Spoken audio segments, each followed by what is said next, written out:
Good morning, everyone. My name is Chris Thrasher. I'm with the Morehouse School of Medicine and the Satcher Health Leadership Institute in Atlanta, Georgia.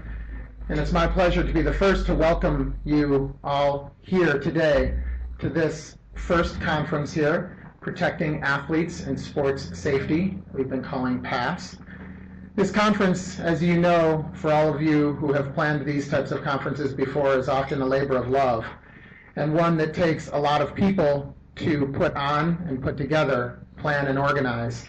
But I want to take just a moment to acknowledge two of the folks who have really made it their lives over the last six or so months and just spent countless hours putting this together. They are Duraka Satcher and Ashlyn Shockley. So please help me acknowledge them.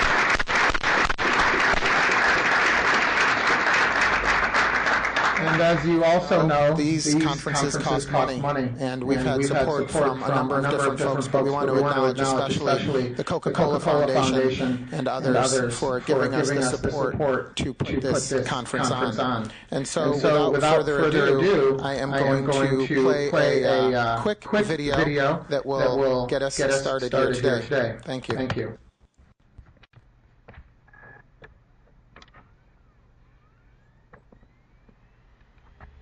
It marks the launching of a 2-year initiative called PASS, which stands for Protecting Athletes and Sports Safety.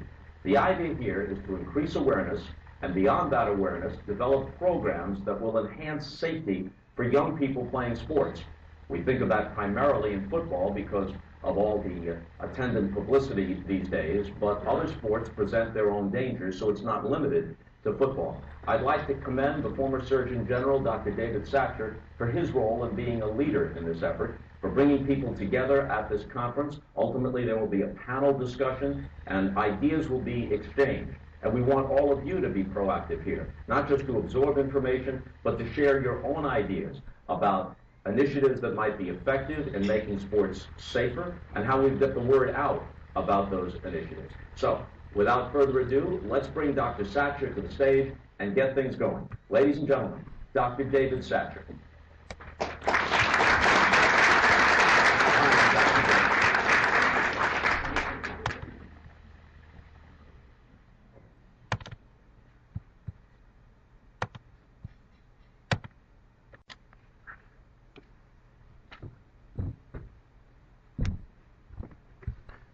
Well, thank you very much, Chris.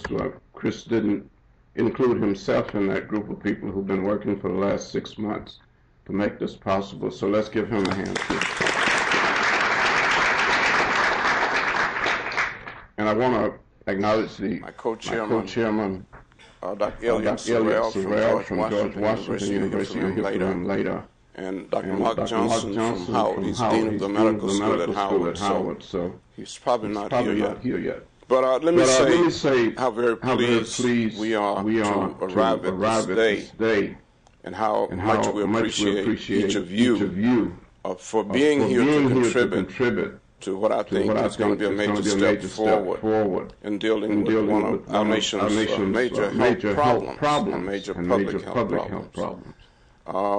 We have some really amazing people here today, and you're going to hear from most of them. I hope that sometimes during the day we're going to be able to have everybody introduce themselves in the discussion period and what have you. But we tell our fellows at the Satcher Health Leadership Institute that when you're making a presentation, the most important thing, of course, is not the topic or your style of delivery, it's the audience. And I think today is really a great example of that. So delighted to be able to have you here. I was just thinking about a story that I heard a long time ago, which I think is appropriate for today.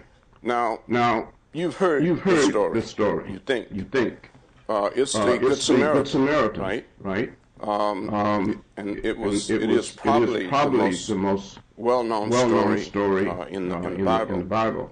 But it's a story about a man who was traveling along the Jericho Road and was attacked on a very dangerous curve. And he was actually left for dead, bleeding. And as he was there bleeding to death, there were people who passed by. In fact, there was a Levite who passed by, and he looked over and saw the man bleeding, and he raised the question: if I stop to help this man, what will happen to me? That was his question. So he decided to go on. Then the priest came by. And he was actually on his way to church on this Sunday morning, and he saw the man, but he looked at his watch, and he was late, and he didn't know how long it would take if he stopped to help this man. So he decided to go on. And then a man came by who was actually not a member of this man's group, but he was a Samaritan, and they had no dealings with the Jews. So he was not expected to stop, but he did stop. And he got down on his horse, and he stopped the bleeding, bound up the wounds, picked up the man, took him into the hotel, and told the people at the hotel that to take care of him, and whatever it cost, he would pay for it the next time he came by. Well, Elliot Jones has told the story to his daughter. He's read it to her many times because it's in a book that her grandmother sent her. And every time he reads the story, he asks her questions. Elizabeth, where was the man headed? She answers, what happened? She describes his being beaten. And then he said, well, Elizabeth, did the priest stop? And she says, yes, the priest stopped.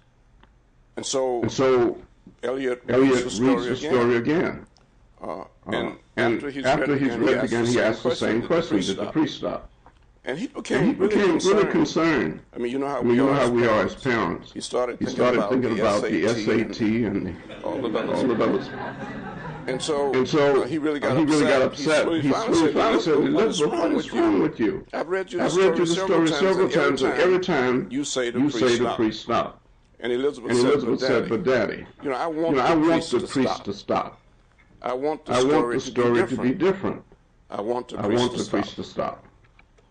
Well, that's why we're here this morning, because we want the story to be different. Especially as it relates to our young people. Especially as it relates to protecting the brain. We're concerned about protecting people involved in sports in general, but especially children and youth, and especially the brain. I said last night that we've had a tendency to take the brain for granted. Even in medicine, I have to confess that there are not a lot of physicians who pay a lot of attention to the brain. Sometimes the psychological exam is not done at all. So unless you have a stroke or something, we often tend to ignore the brain. But I have to tell you, and even though I know I have people here like my good friend Reggie Washington, who's a pediatric cardiology. Reggie, the brain is the most important organ in the body. But seriously, we're here today because we realize the importance of the brain, and we realize especially that we owe it to our children to have the opportunity to live a life in which their brains are functioning optimally. So that's why we're here, and I appreciate your being here, because if we carry out our responsibilities as I think we will, we will make a difference for children and youth, and the future, and the story will be different. Well, a lot of people ask me, what are you doing now? Are you retired? No.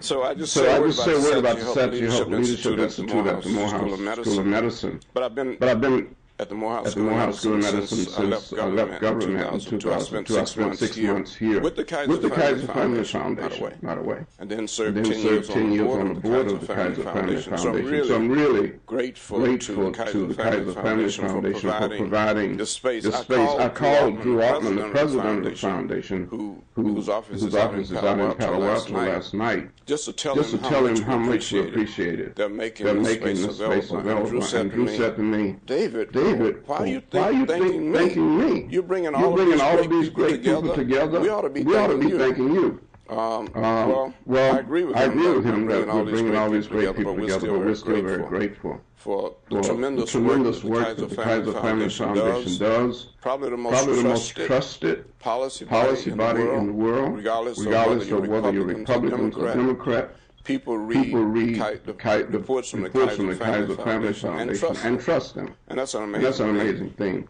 But at Satchel Leadership Institute at Morehouse, our mission is to develop a diverse core of public health leaders to foster and support leadership strategies, to influence policies and practices geared toward the reduction and ultimately the elimination of disparities in health. And when we talk about disparities in health, we are talking about race and ethnicity, but we're also talking about mental illness, where people with severe mental illness have a life expectancy that's 25 years less than the rest of the population. So we spend a lot of time dealing with mental health issues at the Satchel Health Leadership Institute.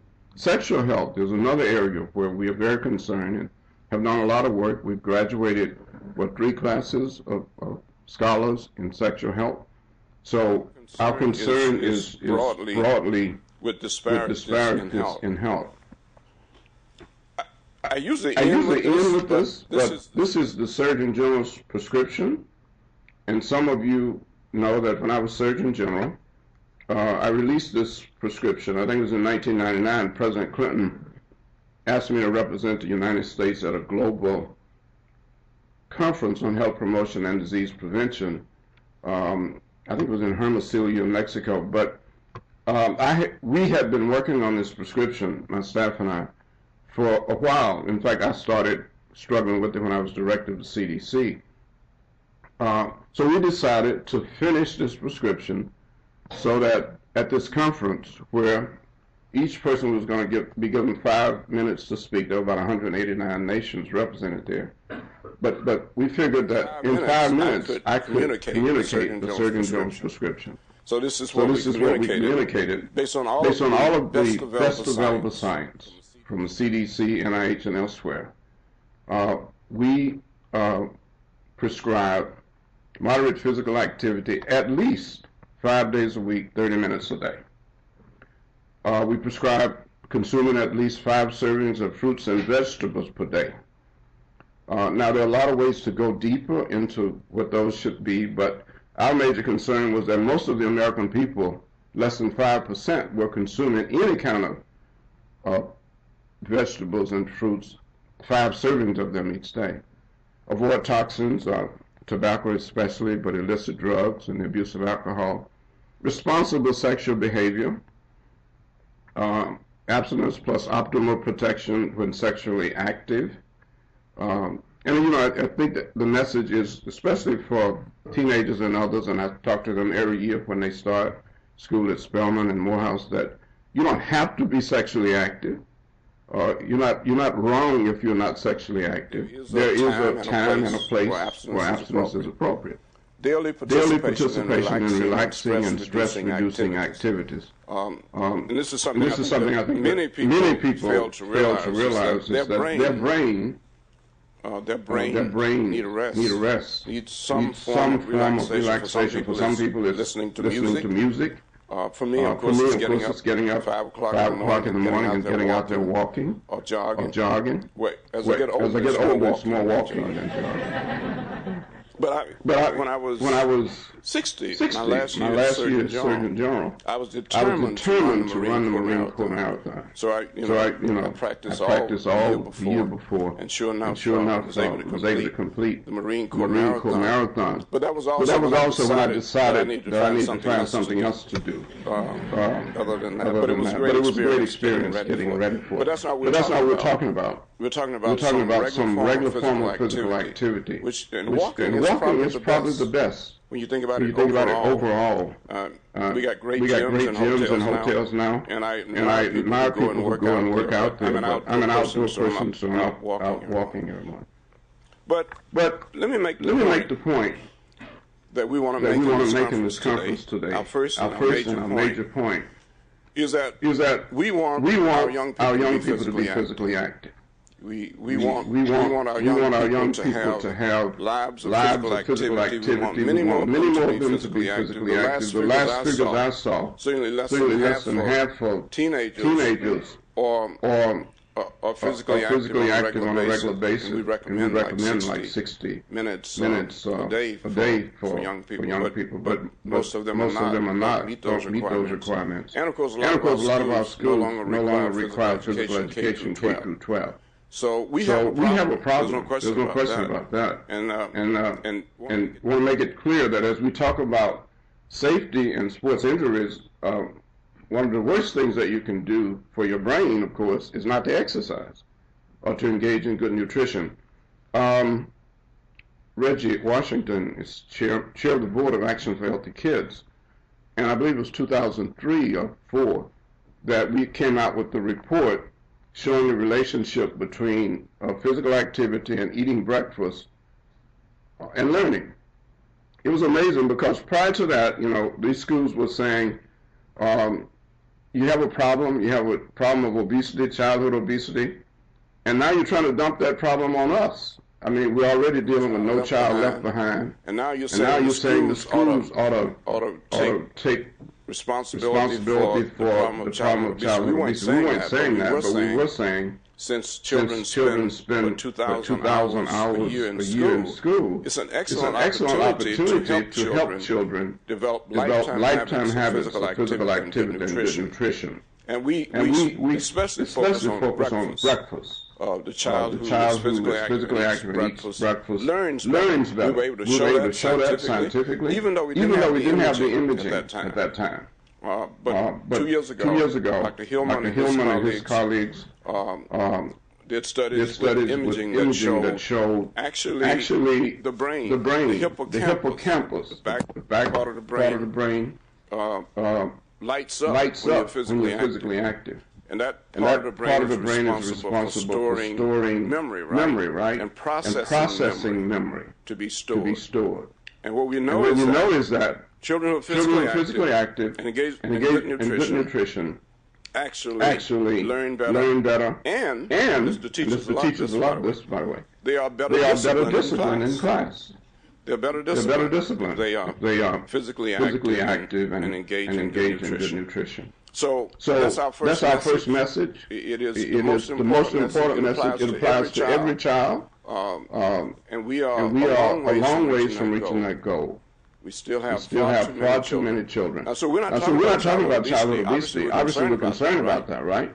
But we don't want to point fingers at children in school. What we want to say is that every child in school needs to develop lifetime habits of physical activity and good nutrition. Every child, whether they are thin, overweight, or fat. If we can get every child to develop a lifetime habit of physical activity and good nutrition, whether they're coordinated or uncoordinated, we have to find a way to get every child physically active. So that's the first message, and I think it's a critical one. But these are real images.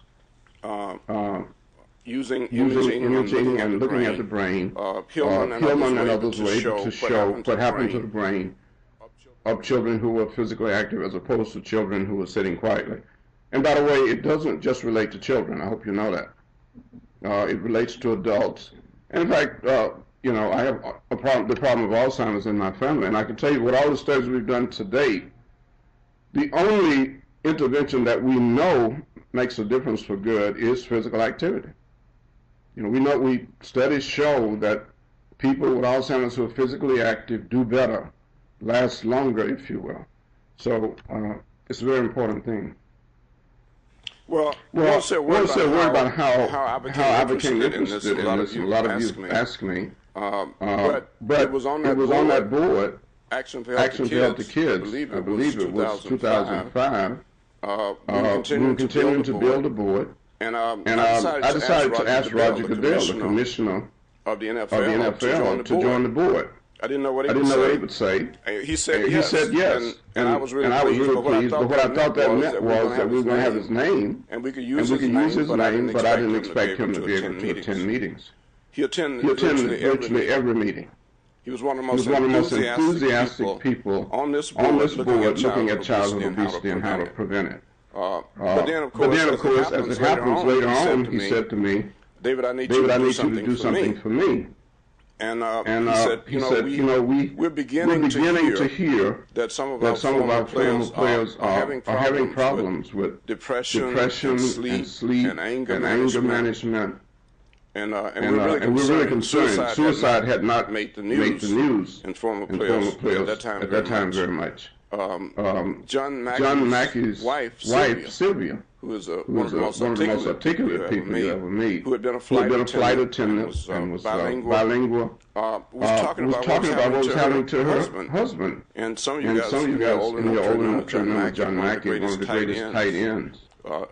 Ended his career, I believe, in Baltimore. Or at least he had most of his career in Baltimore. But anyway, Sylvia was talking about what she was observing in her husband. And so we became involved in 2010. And we started going across the country, especially to cities that had professional football teams. And we would meet with former players. We'd have dinner with them and their spouses.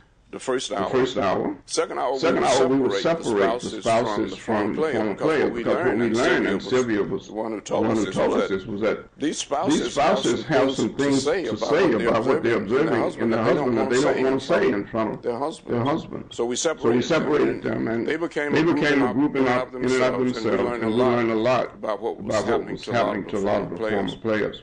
That was the first 2 hours. Then the last 2 hours, we would have a community forum. We invited people from the community to come in. We had teachers and coaches and policymakers and physicians and others to come in. And we had a panel.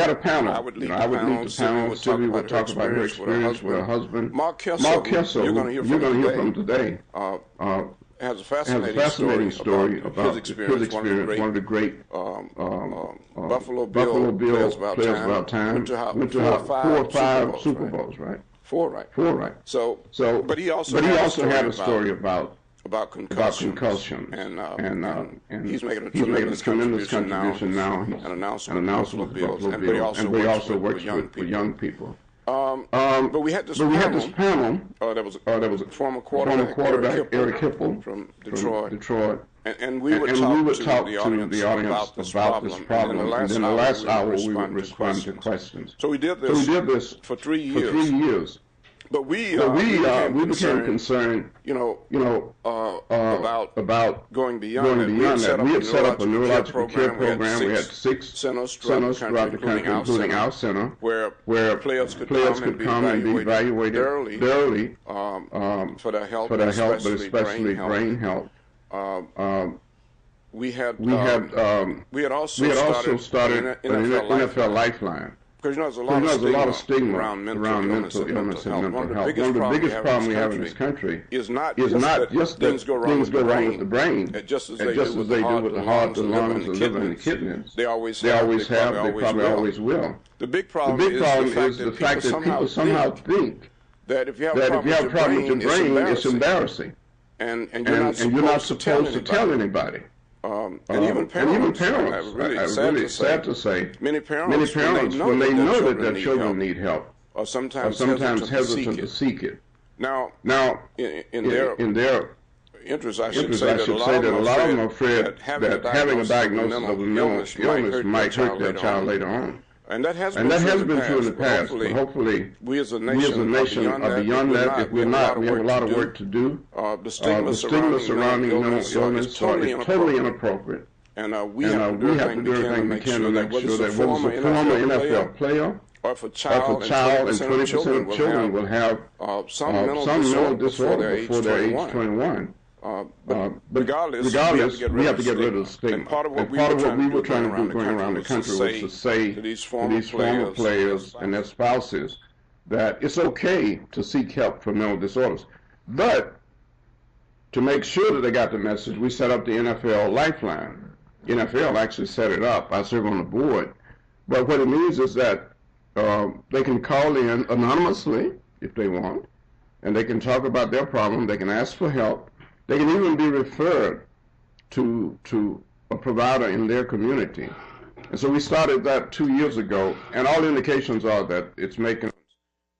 But the reason we needed it was because of the stigma that surrounds mental disorders. The other thing that we've been involved with is screening. We worked with Archie Roberts, who was a quarterback, but also was my classmate in medical school at Case Western. And Archie himself, who was a cardiovascular surgeon, had a stroke while up speaking a few years ago. And so he's been really active with this program of trying to help former players. And so he and his team do the cardiovascular screening. We have the Urological Care Foundation doing prostate, and we do the mental health screening, our team.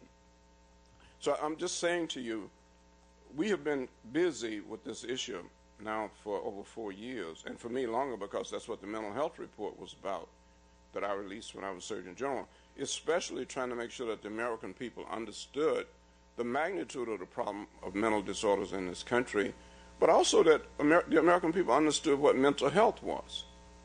Do you know what mental health is? Well, let me tell you. I don't even have it on the slide, but we said it so much. Mental health is the successful performance of mental functions such that one can be productive in his or her life and work. It's more than that. It's the ability to have fulfilling relationships with other people, beginning with your family. Can't take that for granted. Mental health is the ability to adapt to change. One of the biggest changes, of course, when babies come out of the womb and into the world. That's why the infant mortality rate is such an important measure of a country's health system, because it's not easy to get through that first year of life coming out of the womb. And then, of course, adolescents go through these changes related to puberty and hormonal development. But the point is, mental health is the ability to adapt to change. And often when you see mental health problems, it's when somebody is dealing with major changes in their lives.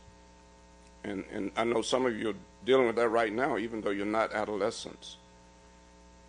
Well, the mental health report there, as you see, it was the first ever Surgeon General's report on mental health. And you say, well, why? If the brain is just as important as the heart and the lungs and the kidneys. Well, stigma affects not just people and how they respond to the need for care. It affects policymakers. So what was the major recommendation from the Surgeon General's report? It was what? Parity of access to mental health services. That report came out in December of 1999. It was October 2008 that President Bush signed the legislation for parity of access to mental health services. And that legislation said to an insurance company, if you cover mental health, you have to cover it at the same level as you do other health problems. You get the catch there, right? You don't have to cover it, but if you do cover it, you have to cover it at the same level. That was what we were able to get Congress to pass and what was signed in 2008. But, of course, in 2010, as a part of the Affordable Care Act, it was mandated that mental health become an essential service. An essential service. And so every insurance company has to cover mental health services and has to cover it at the same level as other problems. So we've come a long ways, but we still have a long ways to go. The last part of the definition of mental health, I know you thought I was through with that.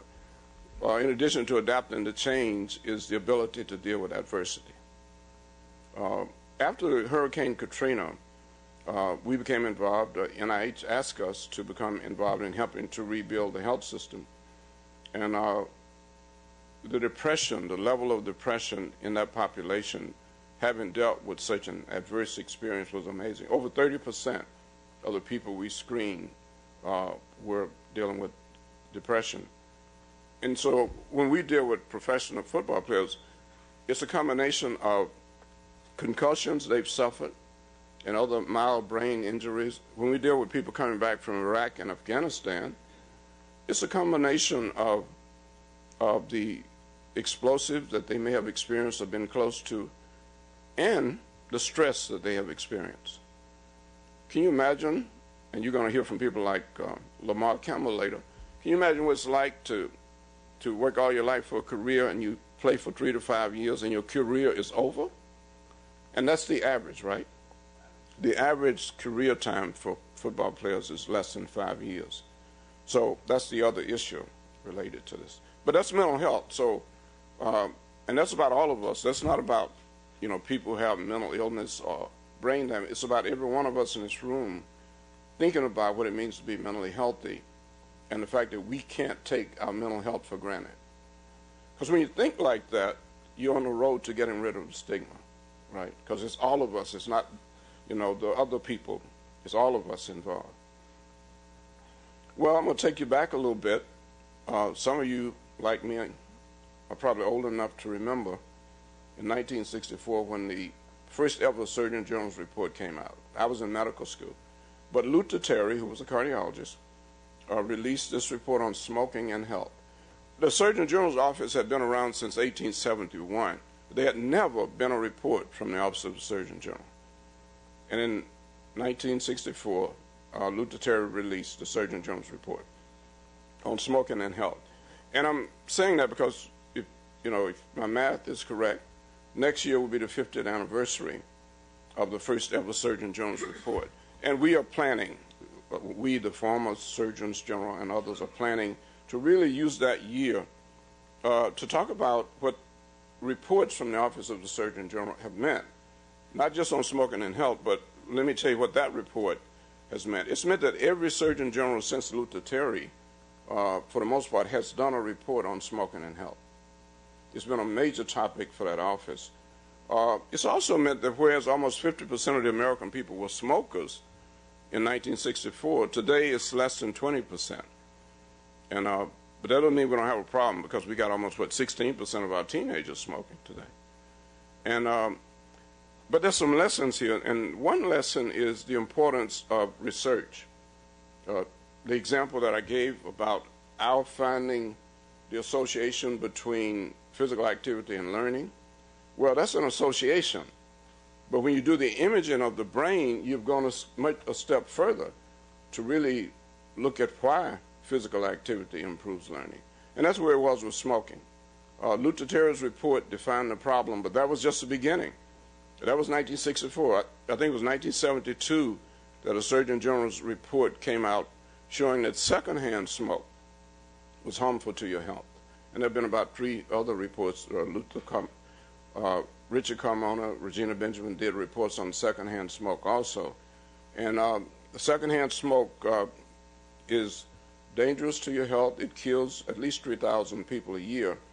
But think about the importance of that research. That was what led the state of California in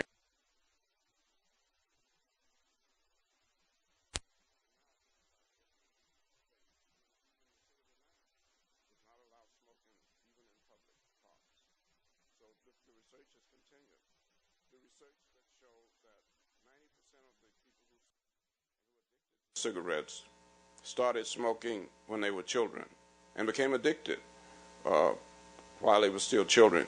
That's a major point, right? Because it says that we have a responsibility to protect our children. So it was out of that science that laws were passed restricting the marketing and sale of cigarettes to children. That's a policy change, right? Now, the NFL has introduced some policy changes to try to protect players. Because we've shown in public health that you can't do public health without doing policy. And sometimes you have to change policy in order to move forward in public health.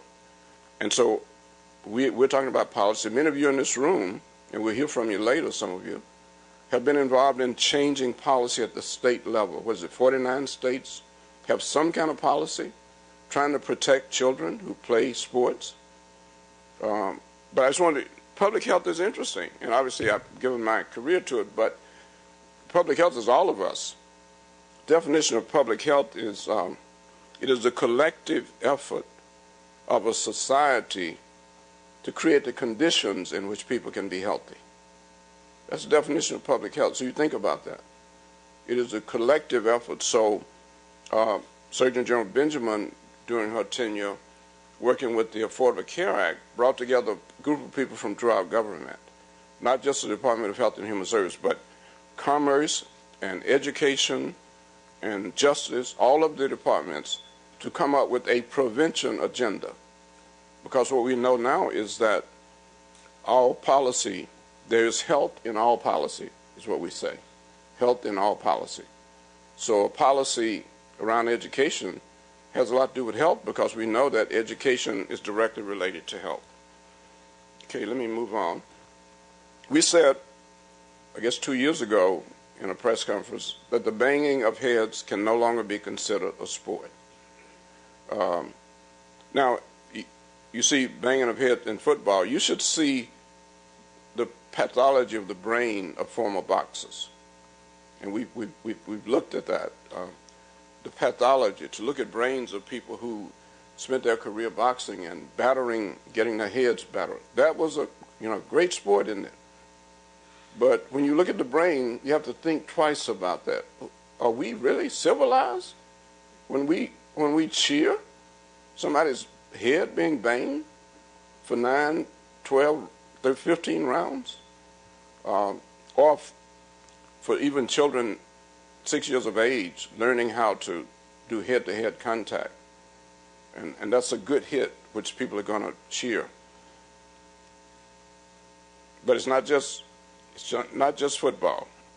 It's hockey, it's soccer, it's lacrosse, it's cheerleading, by the way. And that slide there with the young ladies in the air, they're cheerleaders. You know, they fall and they hit their heads. They have concussions. So we got a lot of work to do. We can do it, I'm convinced. We can make sports safe. But we have a lot of work to do to achieve that. The Institute of Medicine came out with a report last week. And I didn't know, Bob Graham, who was chair of that, is a good friend of mine for many years.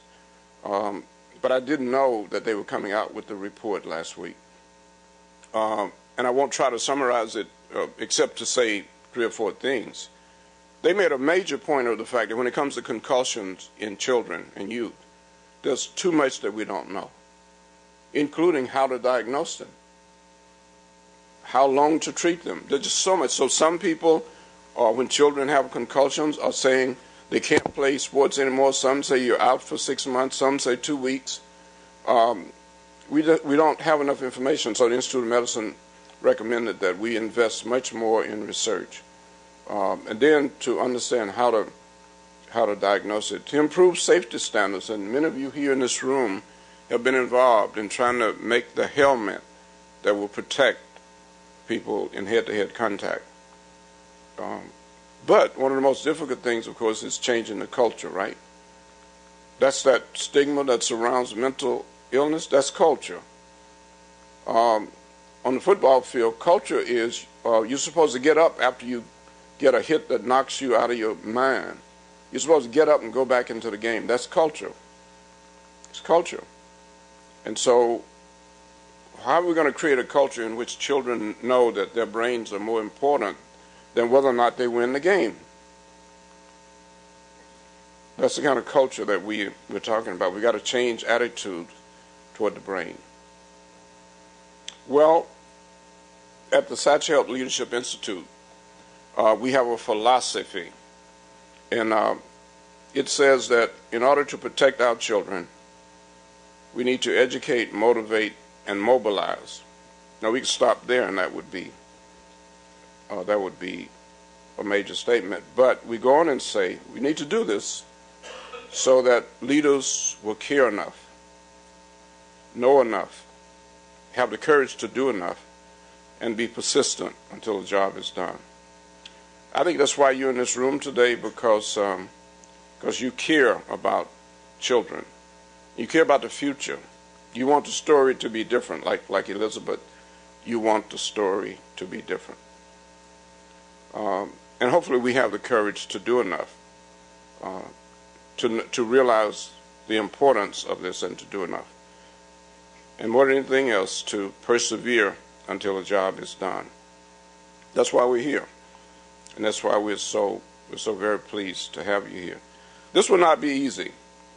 So in addition to our motto, I'm going to close with my favorite quote. Mark has heard this many times. We've talked about it.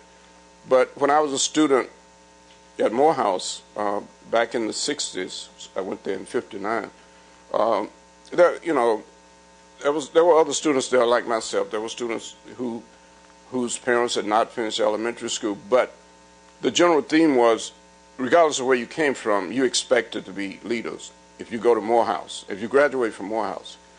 And every Tuesday morning, the president, Benjamin Elijah Mays, would speak to the students. I don't know how he did it. I've been president now of 3 institutions, and I can't figure out how he could be there every Tuesday morning. But he was. He was there because that was his priority. He knew how important it was.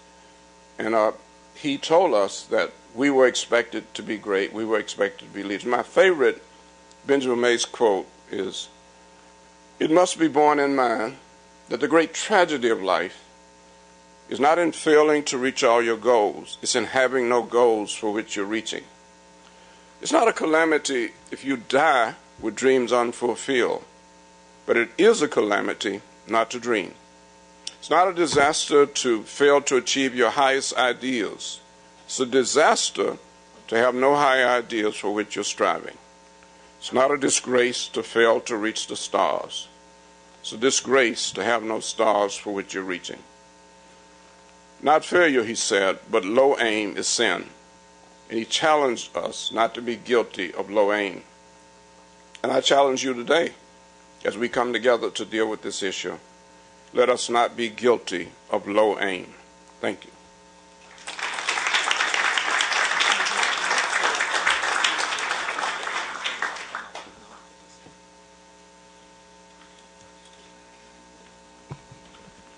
Well, I started to introduce my co-chair, Elliot Sorrell, and let me just finish by saying that he is a global leader in mental health, and has really, working with him has really helped me in terms of the global perspective.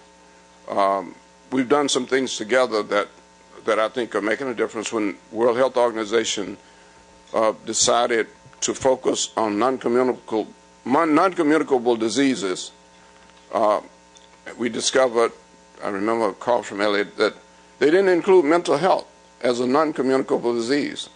Can't quite figure out how you do that, but that's what they did. We wrote an op-ed piece, I guess, an article, talking about how terrible this was that they didn't. And we kept that up until finally they decided to not only include mental health, but to have a major category dealing with mental health and mental illness. Elliot is a major doer. He's brilliant, but he also is committed enough to change things. Elliot.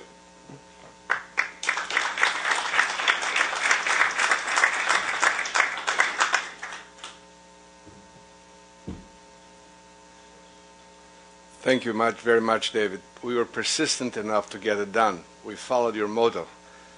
We persisted and we succeeded. Good morning, ladies and gentlemen, and thank you for joining us in Washington, and hello to all of you watching us on the webcast. This is truly a unique moment in our country's knowledge generation, translation, and implementation. We started last night a brief conversation that we hope to continue.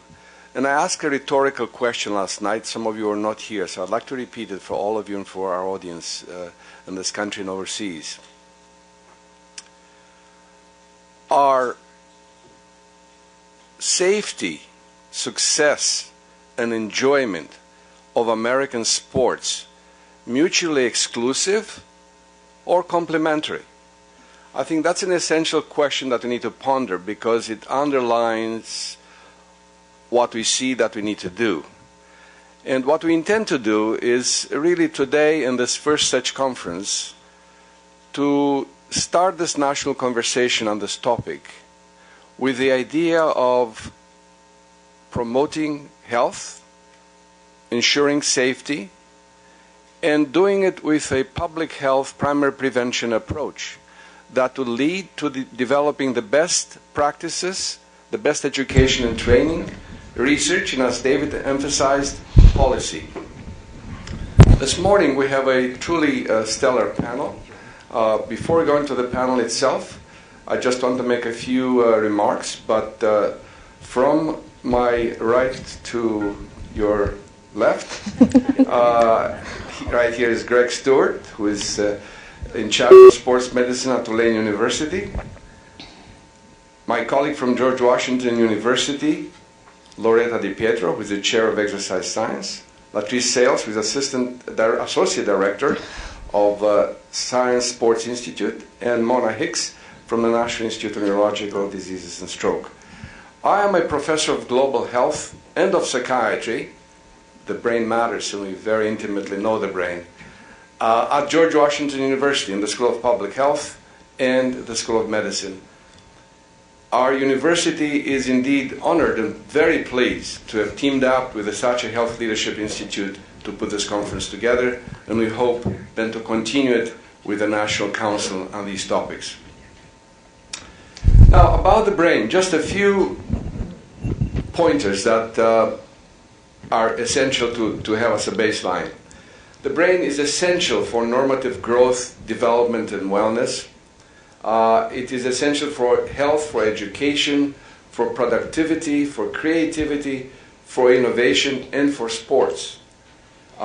It is the organ that modulates, that monitors, and integrates all the organism's functions. No organism can exist without it and function properly. And the topic of our concern, a public health primary prevention approach, is essential to protect the brain and to diminish brain injuries across sports.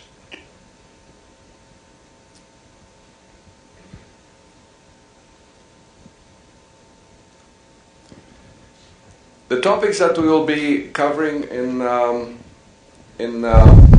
panel this morning include sports concussions in youth, consequences of inactivity, the level of risk, challenges in managing student athletes with concussions, educating the public, prevention and management of sports concussions, and policy initiatives.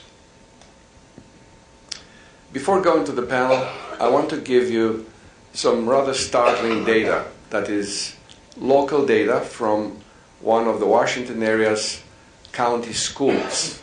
It's data over a period of about 10 years, 1998 to 2008, of youth concussions per 1,000 athletic exposures. Football 0.60, lacrosse 0.3, wrestling 0.17. In similar sports, in soccer, please note, girls 0.35, boys 0.17. Basketball, girls 0.16, boys 0.10.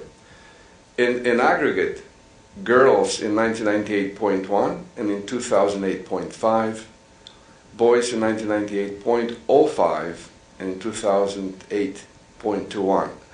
Now, it is difficult to know whether this in fact is just an increase, as it points out, or better detection, more reporting, but certainly there are a number of issues to consider. Also, what is the risk? Are there any gender similarities and differences, and how to pay attention to prevent them? We hope to address all of these in our panel, and our first speaker is Dr. Mona Hicks. Great.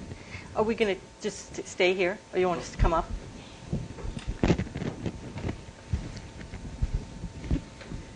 So thanks. On behalf of NIH, I'm really pleased to have a chance to participate in this important and interesting meeting. And let's see. So we were asked to come up with a couple of questions to sort of, start the discussion going. And so the first one is, what is concussion? And I think with this audience, I might be preaching to the choir, but it seems like such a simple question, but it's been very complicated to get an answer to this. And many organizations have put forward definitions. There's probably over 50 definitions.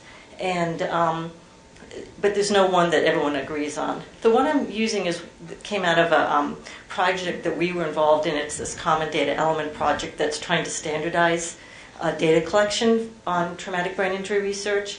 And this group came up with this, that TBI is defined as an alteration in brain function or other evidence of brain pathology caused by an external force. So how many of you have hit your head and seen stars or felt sort of dizzy? Yeah, almost everyone has had, with this definition, a concussion. So what do we know about this? So it's very common. So how many of you that had this concussion went to like an emergency room or some kind of medical care? And so as you can see, this estimate of 3.8 million a year is believed to be an underestimate if we use this broad term of concussion. Something else I wanted to mention is, so some people will say they didn't have a concussion, they maybe had 1,000 small hits to the head, but they never really felt they had a concussion. And some people call that subconcussion. Others say, no, that's really all a concussion. So these are the kind of uncertainties that we're working with. Recovery is believed to be generally good. So just as all of you are sitting here and have had a concussion, most people, I think, felt like they were able to kind of get back with lives. But it's not always the case. There are both acute symptoms, things that happen either for seconds, minutes, days, or hours. And then there's people that have more persistent symptoms, and this is called post-concussive syndrome. And then, of course, there's something else. This is chronic or late onset of symptoms, chronic traumatic encephalopathy. And so whether people that get post-concussive syndrome are the same people that get CTE, these are the kind of things we don't know. But this CTE has been known for a long time. First was published a report in 1928. People weren't too concerned because I think they felt it was just a very small group of people that were at risk. But now, more recently, as we all know, there's been reports in youths that's really raised a lot of concern, and also, of course, some of the reports from the veterans. So it's really now, first and foremost, I think, on many of our minds. And so my third question is, well, what are the critical gaps? So this could be a long, long list. That IOM report is wonderful. We supported that in part, along with others. But this is kind of a consolidated list of things we've come up with. So one is, how does a concussion affect the brain in the short and the long term? So I talk to a lot of people, and I'll ask them, I'll say, what do you think actually is happening to the brain when someone has a concussion? And I've been looking to see if there's some sort of universal wisdom that hasn't been fully consolidated, but it's out on the street. And I would say, no, that is not the case. I almost always hear some really interesting but distinctly different ideas of what is going on in the brain when you have a concussion. And the same question holds for the long term. So there's a belief that the CTE is a tauopathy. It's controversial. We're hoping to nail that down in some recent studies we're launching. But in both cases, I think is a very important fundamental question. If we can nail this question down, then we can really start thinking about appropriate treatments. Another question is, what is the dose? So yeah, is 1,000 low hits equivalent to one big hit? And that dose might not be the same for everybody. Some people might have genetic or environmental risk factors. But this whole concept of dose or threshold, something that would trigger these changes, is really a fundamental question. And of course, what is that dose for getting the post-concussion syndrome, and what is the dose for getting CTE? The question of diagnosis, how can we reliably and objectively detect when the brain is injured and when it is fully recovered? And then, how does the brain recover? How can we facilitate that? How can we harness some of the advances in neuroplasticity to improve recovery? So those are some of the questions that I've put forward. And our challenge at NIH and for all of us is to find answers to these. I just want to mention 2 or 3 programs that we have now that I think are going to be really important. One is this Sports Health Research Program that's a collaboration with the NFL and the NIH. They've given us a $30 million donation. We've put some of the money out for requests for applications, and we're going to be announcing the awards to those within the next month or 2. And that's a continuing program. We still have additional resources left, and so we're hoping to really use this very directly to get to these questions. We also have a database that's a collaboration with the Department of Defense and NIH, where we're trying to consolidate some of the important clinical research on TBI. So it's not only putting data in, but it's meant to let you all get data out. So it can both put in and query. We're working closely with the NCAA and their database. So I think this is going to be a huge opportunity. And the last one is just that we're collaborating with the EU and Canada. We'll come up across these three groups with over $100 million to fund clinical research on TBI, trying to get a much better sense of risk factors, biomarkers, and treatments. So that's mine.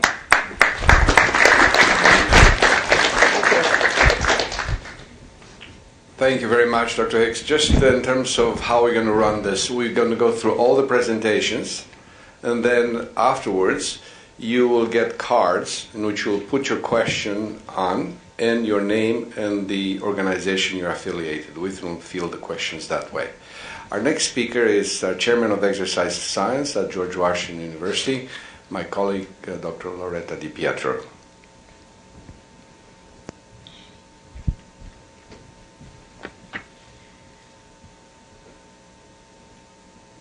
Thank you. On behalf of my colleagues at the George Washington University, I want to thank you for having us here and hope we can contribute to this conversation. My first question to consider was, what are the risks to children not playing sport?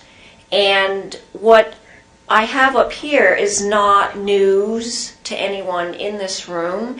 These data reflect the cross-sectional trends in overweight and obesity in the United States between 1963 and 2010. And what's obvious from these data is that we have an ever-rising prevalence of obesity in children that continues to increase. These are upward trends. And I want to pay particular attention to data between 1980 and 1988, where you see a rather marked spike in obesity prevalence.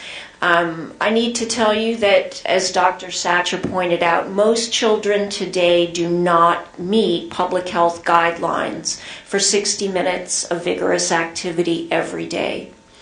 Where that physical activity often came from was the school.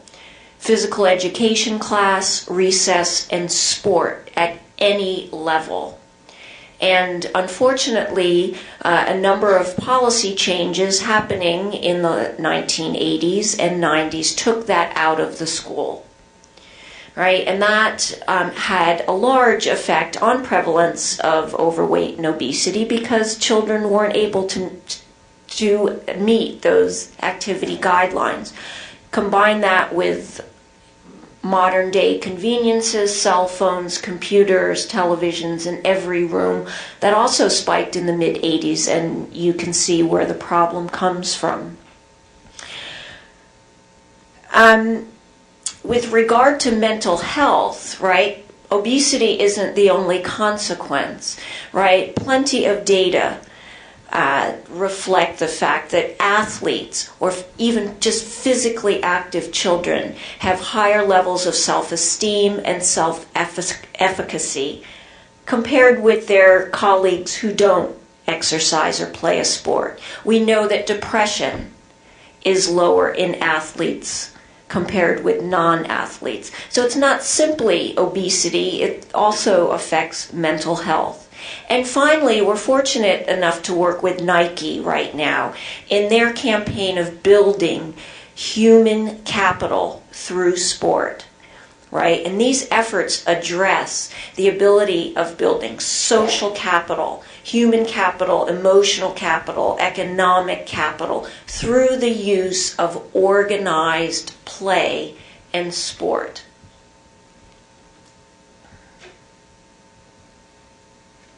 My second question was to talk about risk and what is the risk of a child playing a sport relative to other risks that we are willing to accept in our everyday lives.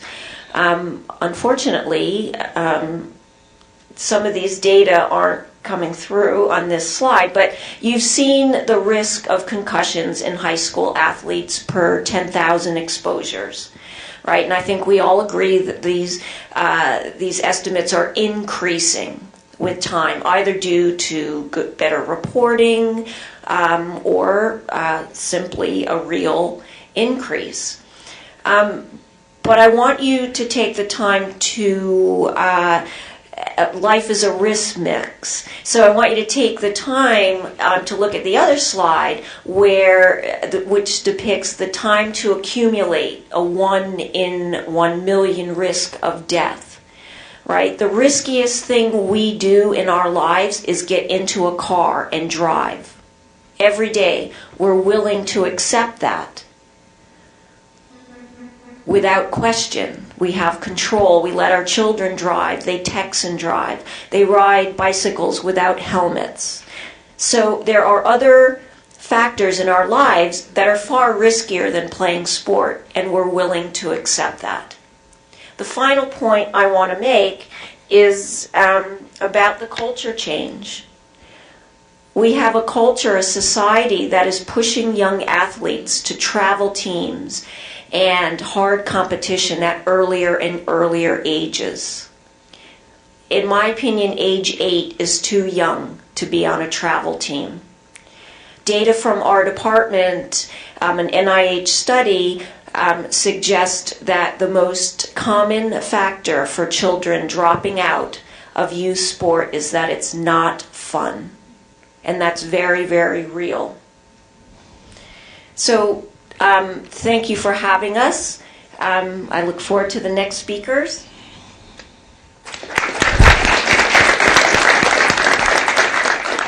Thank you very much, Dr. DiPietro. Our next speaker is Latrice Sales. Good morning. On behalf of NCAA President Mark Emmert and NCAA Chief Medical Officer Dr. Brian Heyman, I thank you all for inviting us here. Sometimes sports can be listed as part of the problem, and one of the things we want to make sure that we are part of the solution. And so I was tasked today to talk to you all about managing concussion and what are the key challenges in managing student athletes with concussion. And some of those things are, I've kind of put it together in 4 different components, 4 key challenges. One of them is recognition and treatment. As my colleagues on the panel already said earlier, there's no clear definition. There's no consensus definition of what is a concussion. And so that's tough in that sense because we still don't have a clear definition of how we can diagnose a concussion. We do have a clear consensus that once a concussion has been diagnosed, that student athlete needs to be removed from play and evaluated by a medical professional. We do have that consensus, but we don't really understand what that is. Another challenge with recognition and treatment is reporting symptoms.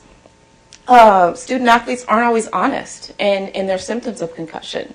And treatment of concussion is guided by those symptoms. It's guided by that honesty from that student athlete. And when I speak of student athletes, I mean student athletes of all ages. We feel that an athlete, before they're at the professional level, are all student athletes. And so there was a recent study with collegiate student athletes, and it said that 44% of these student athletes with a history of concussion intentionally hid their symptoms because they didn't want to either be removed from play, they wanted to go back in as soon as possible. Also in that same study, 22% of those that had a history of concussion also said that they're likely to not report their symptoms in the future. So knowing the risk after having a concussion, after experiencing the return to play, they're more likely to still not report their symptoms. Another study that we've been working with some doctoral students says it was a case study with ice hockey players, male ice hockey players. And even with specific education, they did all of our NCAA concussion education that we provide to student athletes. They had a specific hockey concussion education. They worked with professionals in the game, people that these guys look up to, that they really understand and resonate with. And even with all this great information that they presented to these student athletes, it still didn't influence their behaviors.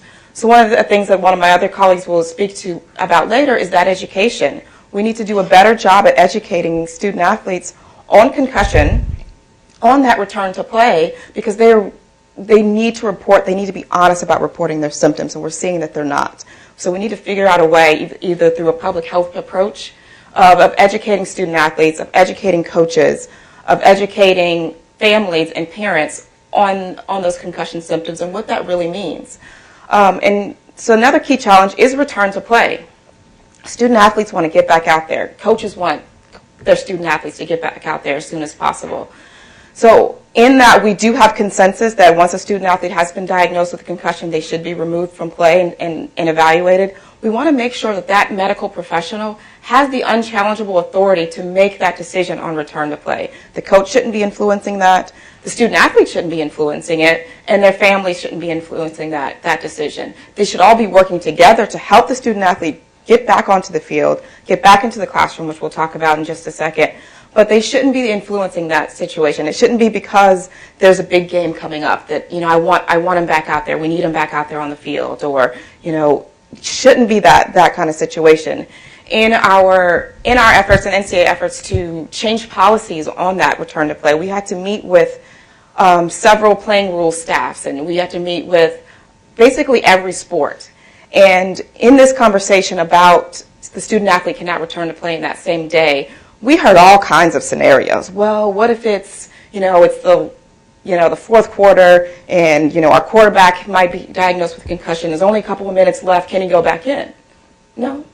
It doesn't matter if it's a bowl game or if it's the first game of the season. Whatever it is, he's got to come out. Then there was another conversation about wrestling, because wrestling tournaments will last for long hours. So you may be at a wrestling tournament from 8 until 8 a.m. to 8 p.m., depending on your rounds and different things like that. And so there was another discussion, well, what if he gets a concussion in, one of those early rounds? Well, can we wait 8 hours and he can compete again at 5? No, it's the same day. It's the same calendar day. So we want to make sure that we have that return to play, that those decisions aren't influenced by those student athletes. And then also return to learning. We don't always consider that when student athletes who are diagnosed with a concussion, they're dealing with certain symptoms, and it may be hard for them to get back into the classroom. They may need some academic services. They may need some support as they deal with their concussion symptoms in the classroom and on the playing field. And finally, long-term athlete development. We want the student athletes to have a positive experience in playing sport. So when they start in Little League, through high school, through collegiate, through to professional, or even life after sport where you're not playing any sports anymore, we want them to have that positive experience so that as adults they'll be healthy, they'll continue to be physically active, and those kind of things, because they have that positive experience from playing in their sport. And as long as they want to continue to play their sport, we want to provide an environment so they can continue to do that. And so kind of the gears in managing concussion, for academic success, we all need to work together, the families, teachers, counselors, academic services, kind of working together for their student athletes and understanding what it is that they may need if a student athlete has been diagnosed with concussion. One of the things with our NCAA, all institutions have to have a concussion management plan. And one of the things at the University of Georgia, they include in their concussion management plan is a form that the student athlete would take home to their roommate or their significant other or whoever that's close to them that gives them just a list of things to look out for. Your friend has been diagnosed with a concussion, and here's some things to look out for. If this happens, call a medical professional. If this happens, things that they can help them so everyone can kind of work with the student athlete in managing their concussion so they're not on their own. And then return to play, we kind of talked about that already. The athletic trainers, team physician, coaches, and family kind of working together. Of course, the athletic trainer, the team physician, or their designee has that authority to say, yes, the student athlete can go back in. But everyone has to kind of work together in helping that student athlete and giving them what they need. And then finally, with long-term athlete development, it includes all the things that Dr. Satcher mentioned this morning, mental health, providing them with those life skills, ensuring sport performance, well-being, health, nutrition, and injury prevention, because we want these student athletes, for as long as they want to play sports, to have a positive and safe environment so that they can do so. And if I won't go through all of this, just if a concussion is suspected, remove the student athlete from play. Ensure that the student athlete is evaluated right away. And the key component is having someone on the sidelines at every game to be able to do this. And I know even at the collegiate level, and I know at the youth and high school level, there's not always an athletic trainer or a medical professional on the sidelines at every game. All right, we want to include that from all games to all practices as well. And then allow the student athlete to return to play with permission from the healthcare professional, and develop a game plan. And when you're developing that game plan for return to play, also include return to learning, returning to the classroom, talking with teachers and professors, talking with them and helping them understand what the student athlete is going through. I may be okay in English at 8 a.m., but by 2 o'clock when I get to history, I may need some more help, because it's you working through those concussion symptoms throughout the day. The brain is tired. They're working through these things and maybe looking at a screen all day, or writing in a blue book may be a little bit hard. So they may need some academic services. They may need help taking notes. They may need help taking a test during this time. They need some flexibility with the professors and everyone around the student athlete to help them successfully return to play and be successful academic success as well. So that's about it. Thank you.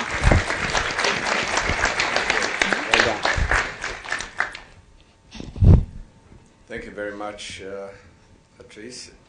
Last speaker before you present with your questions is Dr. Greg Stewart, in charge of sports medicine at Tulane. Greg. The unchallengeable authority to make those decisions. So coaches, the student athletes, the parents, the friends, the fans have nothing to say about that. That's my job, the unchallengeable authority. And not one of y'all has ever come to me and said, you need to put this guy back in. She needs to get back in. We got a big game. This is the conference tournament. They got to be ready. So it's interesting that happens, and I know that takes place. And I think the other thing that becomes even more difficult for us, especially as we interact with these groups, is what is a concussion? So how do we define this? So how do I go to coach and say, well, coach, you can't do this because this thing that we don't know what it is, they've got. And that's what we have to deal with. And I think the other thing that's interesting in all of this is that of all the injuries that we deal with, concussion is the only injury that the treatment is legislated. If you sprain your ankle, no one tells me how to deal with that. You tear your anterior cruciate ligament, no one tells me how to deal with that. You get a concussion, I got lots of people who know less about it than I do telling me how I have to manage it. For once, I can say that I'm glad that I'm from the state that is next to Mississippi. Normally, we're one of the last ones in Louisiana as well. As Dr. Satcher pointed out earlier, there are 49 states that have passed legislation with regard to concussion management and the whole process there. My guess is this goes around, it won't be long till it's all 50. I think that the important thing to keep in mind with the legislation as we deal with all of it is that there's really three components to it. One component is the education piece, making sure that everybody knows, everybody understands. In Louisiana, if you're under the age of 18, now this doesn't apply to college, so if you're 17 and in college, the law doesn't apply to you. But if you're under the age of 18, male, female, doesn't matter what sport, you have to abide by this. So education has to be provided, and it has to be documented. So this is biddy basketball. This is everything that goes through the process where there's an educational component that is supposed to occur and take place. And we're going to come back to that because it becomes real interesting. The other piece is out the day of injury. And I think we all pretty much agree with that now. I think from a professional standpoint, everyone agrees that this is the way to manage that. I mean, we go back, and even in my days, early on, the way you managed this was with smelling salts. Pop the ammonia capsule, wake them up. Okay, you good? Get back in there. And so we've seen this change over the course of 20 years from the management of this to knowing that you have to stay out. But I think it goes back to the whole issue of the athlete being honest with you. But I think the education piece comes in as well. We know that as the athletes come off the field often, we know we don't even mention concussion as we come off the field because with cameras and everything else, someone gets the wind knocked out and we want to evaluate them. We're not mentioning concussion even as we come off the field because if it's not, then someone's read your lips, ooh, we think he's got a concussion, and all of a sudden they're out for the game. And then you've got to be able to answer to putting them back in. So I think that's a big piece. And then obviously the return to play protocol that has to follow along with this is the other piece. It has to be, once symptoms resolve, it's interesting as you go through the history of all of this, and I think the NCAA has this right now, is that the history of all of this was that everything was about return to play. Return to play.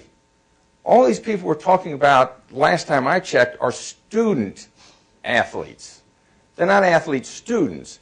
So we've got to get them back into the classroom first. And I think we do that now. I think that's a big piece. Dealing with the coaches, dealing with everyone else becomes a separate thing. But I think that becomes real important as we go forward with looking at this, is that we've got to get them back into the classroom first, and we have to do the socialization as well.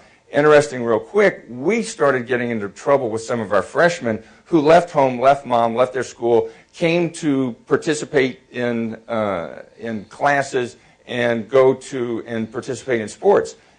And what we found out when they were having concussion at that early age, what did we do? We sent them to their room, told them to turn the lights out, if it has an on-off switch, turn it off, lay there for a while, and we're going to check on you. Well, all of a sudden now they're starting to get lonely. And now we're having issues with regard to mental health, with loneliness, and symptoms protracting. And so we're now also looking at socialization as a component of return to everything post in order to help with some of this. So that, I think, is another piece. The concussion knowledge, I think there's still a lot of people who don't know. You know, the history, the individual history, some of the other things that we run into and are beginning to find out is that pre-morbid changes in the brain, learning disabilities, ADHD, psychiatric, psychological issues, all slow this process down because now you have to sort through all of this. I want to end on a note. I've been to a number of, was at a congressional hearing once where one of the people who was presenting said that because of the maturing brain, any individual who had a concussion should be held out a minimum of 3 months before they're allowed to return to participate. My comment to that, knowing the culture, is that if that's the rule, we can make this go away real quick. Because if you tell these high school student athletes that they can't participate for 3 months if they're honest with me and tell me that they have a headache and they're lightheaded and they're dizzy, this problem goes away because not a one of them is going to tell me that they've got a headache or they're lightheaded or they're dizzy when they go and participate.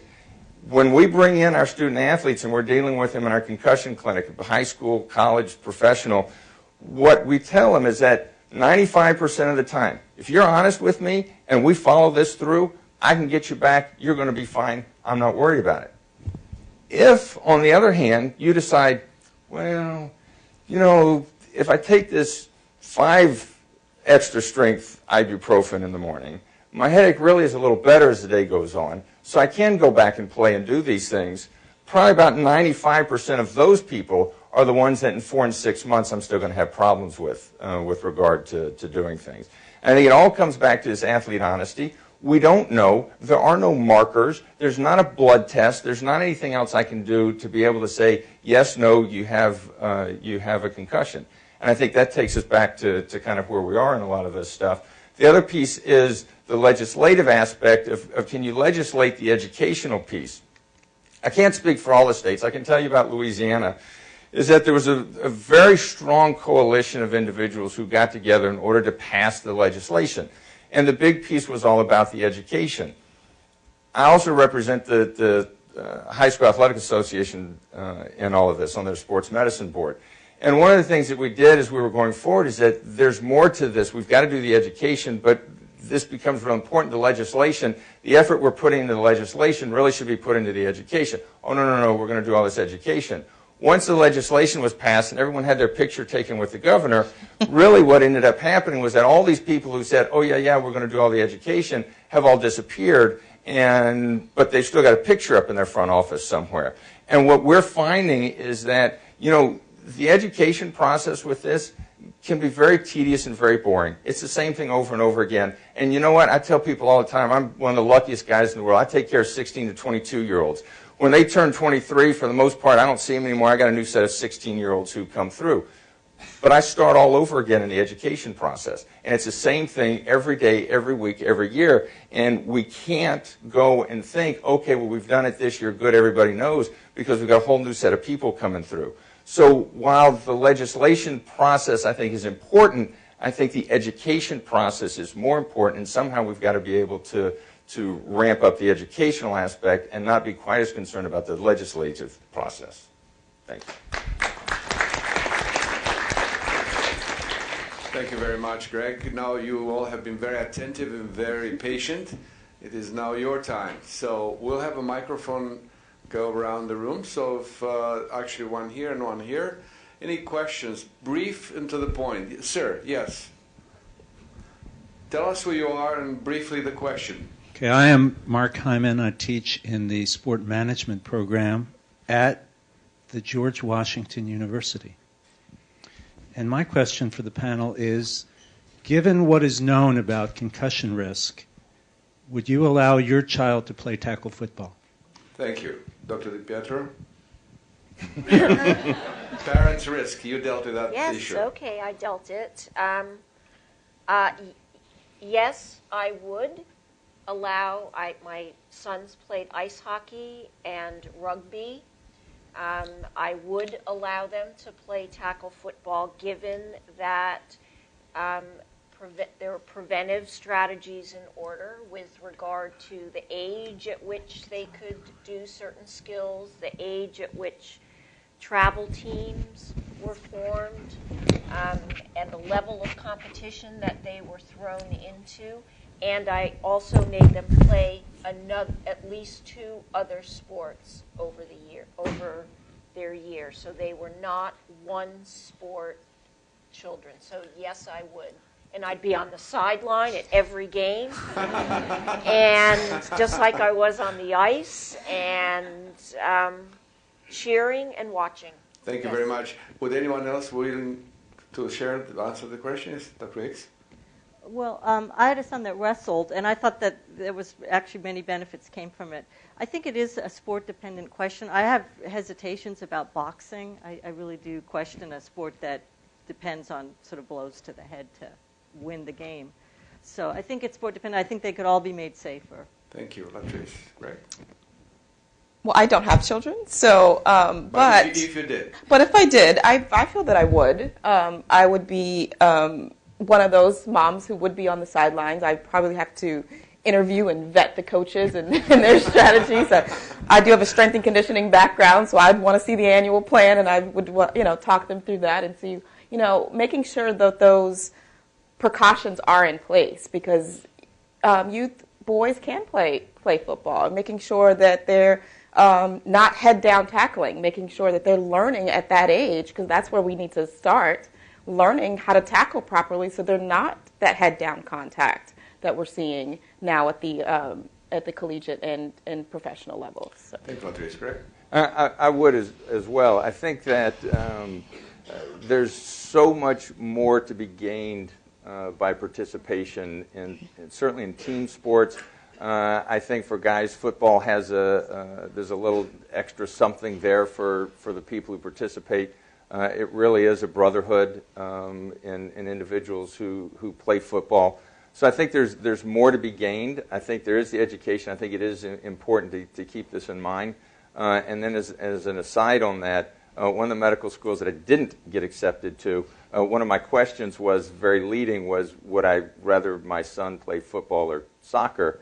And I went with the football, not soccer, because they at least had pads and helmets, and I didn't get in there, so I don't know whether that would impact it. But. I will answer that question too.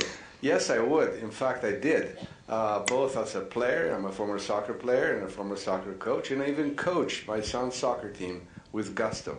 Thank you. Any other questions? Thank you. Arlene Greenspan from the Centers for Disease Control. I was really happy to hear public health being brought into this at such a focused level. And Dr. Sorrell, one of your first points was the importance of primary prevention. Much of the discussion this morning really has been on return to play and what happens after the first concussion. There's a little bit of discussion in this last question about things that we might be able to do and things that you would do as parents to limit your child in playing a sport. And I'm wondering what kind of work we need to do to consider changing rules in youth sport to make sports safer for our youth, to prevent that first concussion, considering all the issues we're talking about once the concussion happens. Thank you for your emphasis on primary prevention. So the question is clear, and in fact, that is going to be one of the primary charges for a national council. Primary prevention. Yes, Loretta. Well, my first thing is we need to increase the age for travel teams, right? And the level of competition that very young children whose motor development isn't the same as when they're 16, we have to limit the level of competition that they're thrown into at early age. So that would be my first recommendation. And then the second one is that coaching requirements and certifications really address the concussion issues. And people have to be retrained every year. Any other thoughts on primary prevention? Anyone on the panel? Well, mine is similar with coaching education and certification, because at all levels, even at the collegiate level, there's no certification to be a coach. And so we have all of these things that we want our student athletes to be able to do. We have all these primary prevention that we want to happen, but the person that's leading it has no information on it. So one of the things that, at the NCAA, we want to eventually have a coaching education program. As part of Dr. Hainline's 5-year goal is to even have like a coaching certification. And we want to see that at all levels, because from youth and high school level, sometimes it's I'm the parent, so I'm like, I'll coach the team this year. Next year it could be someone else. And having those, educating those persons who have the greatest influence on the student athlete to be able to put these primary precautions in place, teaching football players how to tackle, teaching soccer players, trying to take a little bit of the contact out of the game. So I think a lot of that prevention really comes into educating those persons who are teaching our young people. Great. I think, I have a slide when I give my concussion talk. One of the slides is prevention is the only treatment. I mean, I think if you go through all this stuff, you realize that what we talk about is managing concussions. We don't treat concussions, we manage them. And I think the other piece is that I think, talking about changing the rules really, kind of takes that focus and puts it on football. But I think that when you really go and say, all right, women's sports, basketball, soccer, lacrosse, all these other things, this is the elbow to the head, this is the, these kinds of things that just happens. And I think then we go back and we look at, falling off of the jungle gym in the playground and hitting their head and those kinds of things. So I think there's some things we can do, but I also think that it's going to be making sure that we manage it and figure it out. That prevention is the key to all of this, but it's also one that's going to be very difficult to prevent. I think there are some sports you can do some rule changes in, but for the most part, I think it's inherent in the nature. If we're going to allow our kids to participate in sports, and I don't think anybody that we've talked to, and no one in this room is saying that shouldn't happen. Assuming we allow it to continue to happen, some of these are inherent risks, and changing the rules and changing the equipment and changing the playing field is not going to change anything.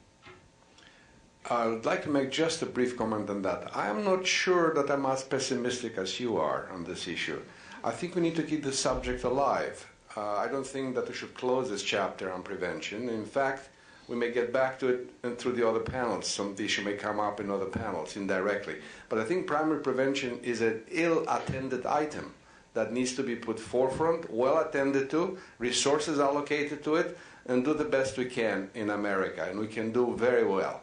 And I'm not saying take away from that. I'm just saying that as we move forward, there are some inherent risks that we're going to have to take. I think we, as parents, we all weighed in. We are willing to take the risk. That does not preclude enhancing the primary prevention, which we need to do. We need to do both. Sir.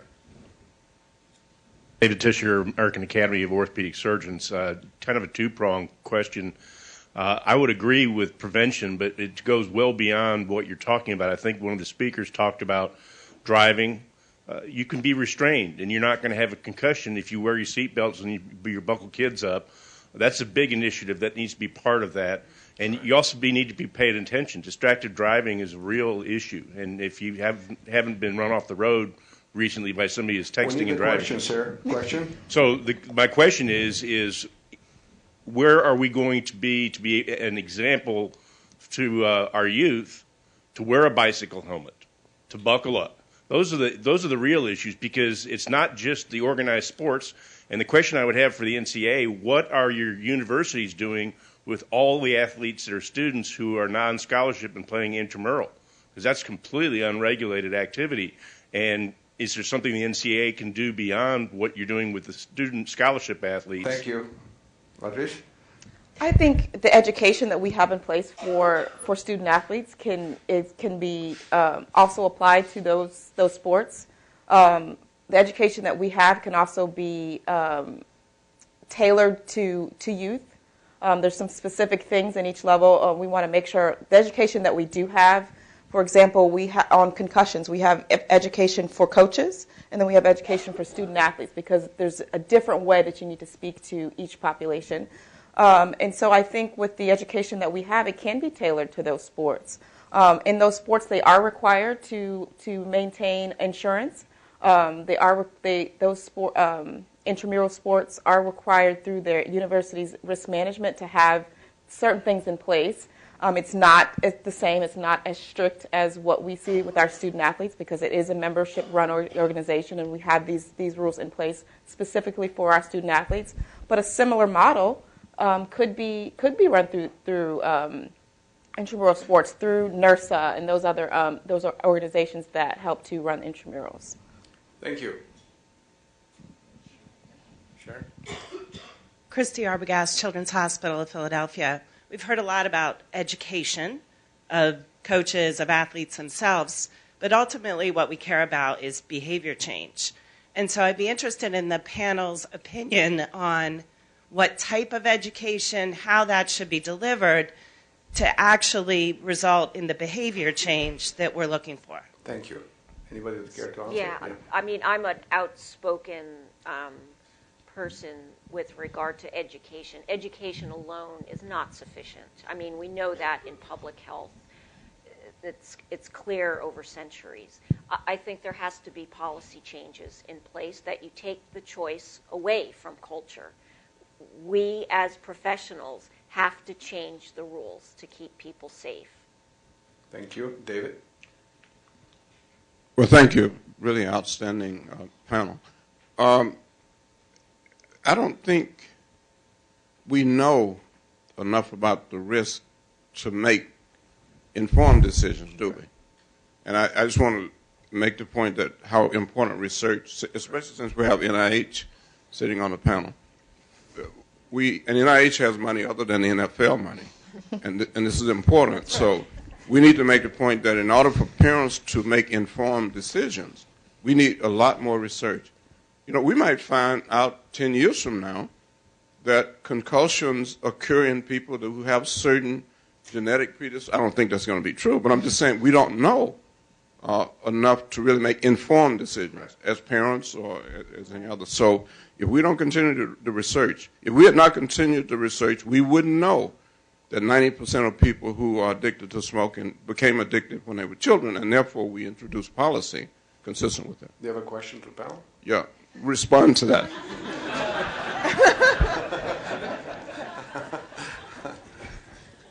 Yes, sir. Kevin Walter. Just a second. Yes, sir. Mona, would you want to answer briefly? No, I thank you for that, because I think that's one of the frustrations. A lot of the guidelines in place are really based on best guesses, and that's where a lot of the controversy lies. People don't agree with the best guesses, and we're really, really committed to getting some solid science behind this problem. Thank you. We're rooting for you. Sir. Sorry. Dr. Kevin Walter with the American Academy of Pediatrics and Medical College of Wisconsin. I think it was Dr. Hicks that talked about young athletes dropping out of sport because they're not having fun. Or was that? Oh, I'm sorry, Dr. DiPietro. And then also mentioned increasing organized sports. So my concern is there a decline in free play because there's more organized sport, but if there's more athletes dropping out because sports are not fun, is that a conflicting message? I don't think. What I meant to say was there aren't more sports. There are fewer opportunities for children to play sport. And the ones that are pushed into sport very early aren't having fun. I'm a big fan of organized play, not necessarily organized formal teams. But what happened to our neighborhood baseball teams and soccer, pickup basketball? That was fun. We don't have children don't have opportunities for that.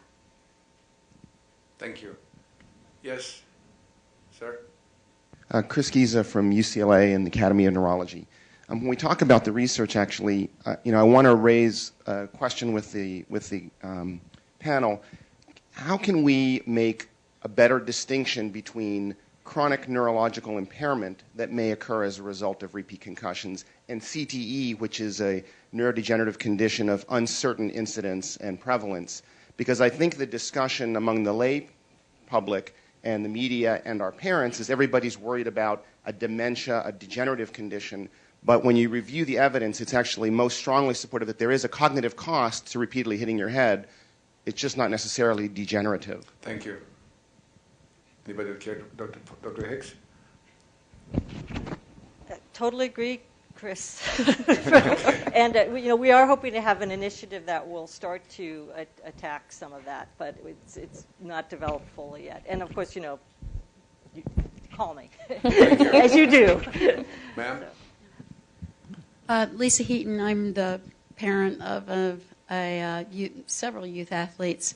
I used to run a youth lacrosse league, and I currently sit on the board of a local high school's parent sports organization.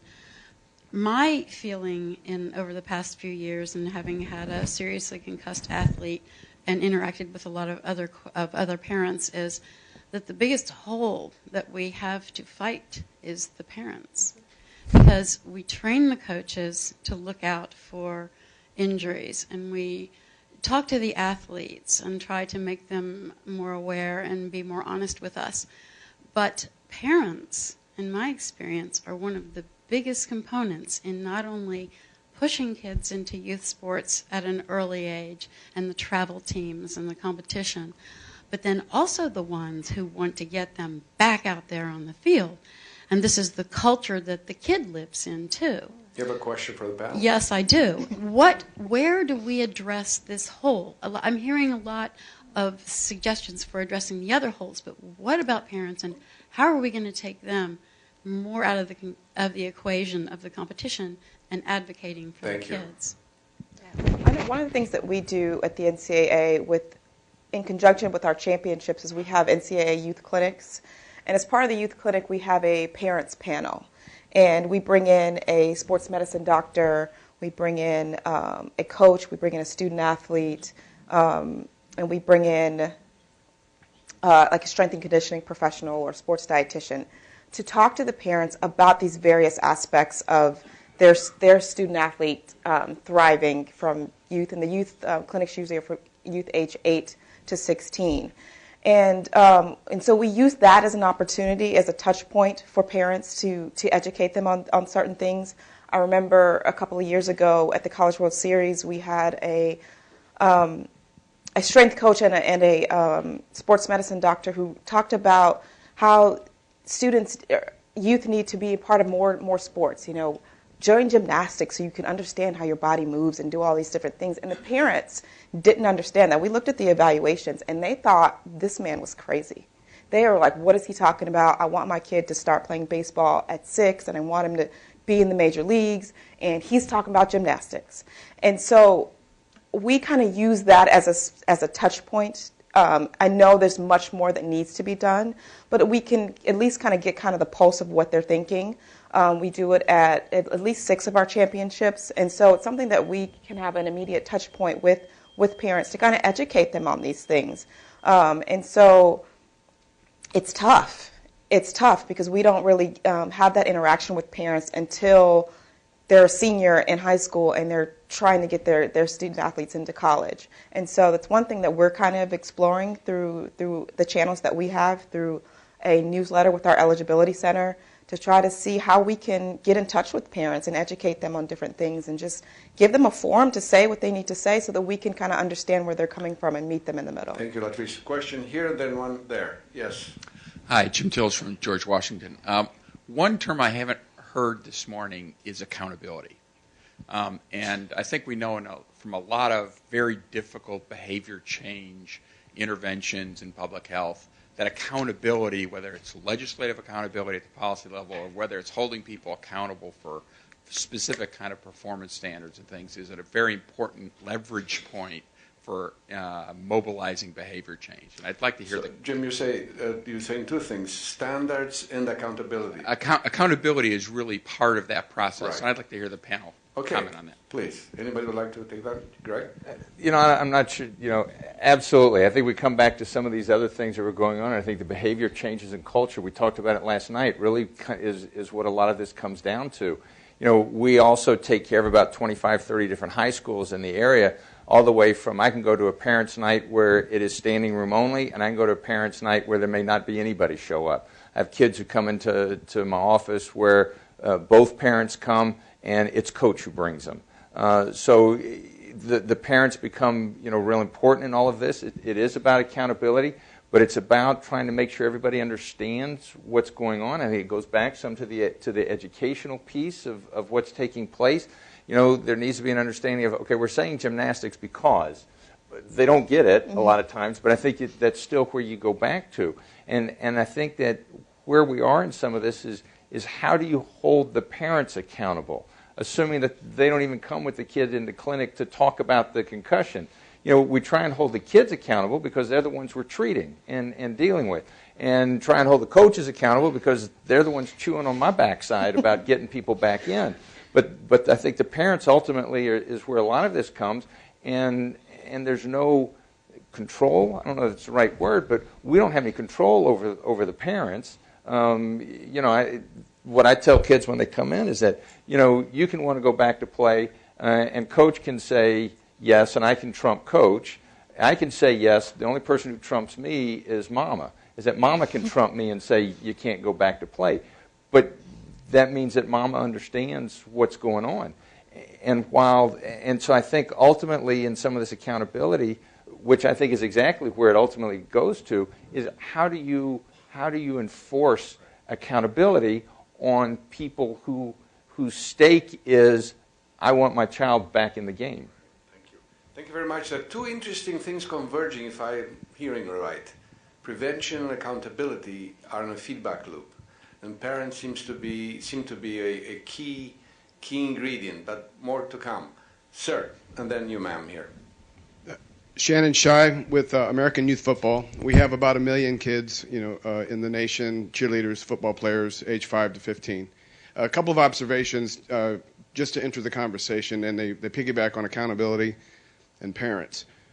Through my years, I've found there are 4 groups that we need to educate. Obviously, the coaches. They need to be trained. Coaching is not intuitive. We're partnering with NFLPA and School of the Legends on a tackling program called Tackle Sure, how to hit, how to be hit. That's one, but it's not the only one. Parents are really important here. I once had a mother say to me at the national championships, when her child obviously had a concussion, she says, "You have no idea how much money we spent to be here." And I said, well, I'm glad you said that to me, because now I'm going to tell everybody I know that this is a problem. We really need to educate the parents. But it's not only the parents. We're talking about youth sports, and generally across the nation we're talking about volunteers with little or no money, and most of them don't have a national organization like AYF or Pop Warner or whatever, or AAU. We got to reach out and touch them. What I tell all my leaders, my volunteer leaders, I say, you have an obligation and the authority to protect the children against the testosterone-laden coach, the testosterone-laden mother, protect them. You can tell them you're not going further. So what I ask you in the youth level, my question for the panel is, on educating the players who are 5 to 15 years old, how do you reach them? How do we tell them, from a child psychology standpoint, how important this is? Thank you. Anyone would care to reply? Dr. Hicks? No, I just, excellent point. I think that some of I think you have to be able to talk to them at their level. I think you have to be able to explain to them the symptoms. They're not going to understand long-term potential of CTE and tau deposits in the brain. But to go and have the conversation with them about the importance of, if this happens, then you shouldn't say anything. But I think it still goes back to the parent in all of this. Because if the parent is pushing them, then even at 5 and 8 years old, they're going to know I can't not play. And this guy told me that if I have a headache after I hit somebody, I should tell them, and then they're not going to let me play. And I think, it all comes back to this culture. Thank you, Greg. Well, we have really 4 things emerging now. We have enhancing the science base, parents, accountability, and culture. So we have an interesting emerging frames of reference. Sir. Thank you. Dr. Reggie Washington from the Rocky Mountain Hospital for Children, and I have to remind Dr. Satcher when he insulted the heart during his initial remarks that if the heart decides to take a day off, the brain hasn't quite figured out what to do about that. I would like the panel to discuss, if they would, a little bit about return to learning. The American Academy of Pediatrics a couple of weeks ago published a document talking about returning to learning based on a program developed at our hospital, the REAP program. And what the REAP program involves is 4 multidisciplinary facets of a child's life: the education community, the family, the medical community, and the athletic community. And all 4 must work together to decide, 1, when the child can return to the learning environment, and they must return to the learning environment effectively before they can be allowed to compete again. In other words, there are a lot of challenges for a concussed child to go back to school with noises and concentration and how long they're in class and so forth. But that multidisciplinary team must agree before the child is allowed to compete. So if they can't attend school, they can't compete. So can someone comment on that? Before we go to the panel, I just wanted to say that neither can the heart do without the brain. Please, would care to answer? We do that. Part of our concussion management program, when you come in, we have a form that we basically fill out for the athlete to take back, whether it's at the elementary, high school, college level, whatever, where we fill it out and we put down they've got complete brain rest for 2 days. They'll be allowed to return to cognitive activities on a certain day, and then here are the accommodations that we recommend for a period of however long. I think it is a multidisciplinary approach. I've got a speech pathologist in my clinic who, when they come in, once they get to the point where the symptoms are lessening, or it's gone on now for a couple, 2 or 3 weeks, they start being involved with the speech pathologist, the physical therapist. We get in touch with Office of Disability Services, the counselor's office at the school, to do exactly that. But the conversation we have is, you're back in class asymptomatic before we even talk about return to participation. But I think it has to be, it's not just coming in and seeing me as the concussion specialist. There's more to this whole process of getting them back in and making sure that if there are needs for accommodations or workarounds that we're able to provide that. But it takes a comprehensive clinic with a lot of effort and personnel that you don't necessarily have in normal clinics. Thank you, Greg. But I think those kind of practices should be more public as best practices for other institutions to be able to adopt, because even all NCAA institutions aren't doing that. No. They have a concussion management plan, and it may be regarding return to play, but return to learning was not a mandatory component of that. Yeah, we have regular meetings at the university level of our Office of Disability Services, just to kind of make sure that we've got everything.